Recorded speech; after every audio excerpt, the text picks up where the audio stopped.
representing the CND, another key player in the organisation is Jim Brann.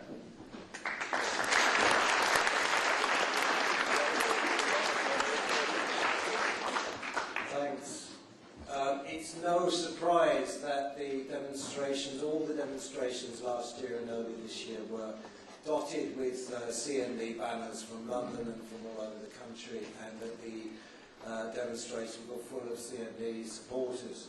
Because in the first place, when you feel that sense of rage, of power acting with impunity, of the use of white phosphorus to burn people wholesale to death, when you see the total lack of discrimination prescribed by every international agreement that you must discriminate between civilians and military personnel, and you see that grossly violated, then as a minimum you have to come out and protest against it. But there's something more than that, because a state that acts with impunity in one area acts with impunity across the board. Israel is well known to have nuclear weapons. It's an open secret which they can never say explicitly for various tricky reasons. But we know that Mordecai Benunu was enticed from London, kidnapped, dragged back to Israel, and locked up for 20 years in solitary confinement.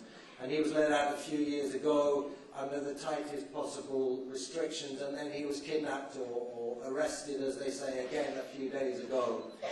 And we know from him about the Israeli nuclear program, as well as from many other sources. And we know that 29 years ago, by United Nations Security Council Resolution 487, Israel was obliged to put its nuclear weapons, its nuke facilities, under international inspection. And for 29 years, every 3 months, the Secretary General of the United Nations has reported non-compliance. And we know that it's 19 years since the Gulf War, the first Gulf War ceasefire resolution said that there must be a nuclear-free Middle East. And we know that Israel has ignored that for 19 years. Because Israel is allowed to be the state of impunity. And it's allowed to be the state of impunity by countries like Britain, who have characters like Tony Blair, who wages illegal war upon illegal war, and then is appointed Middle East peace envoy. One bright spark on the horizon is that 7 years ago we had 2 million people on the streets of London taking up a question of foreign policy.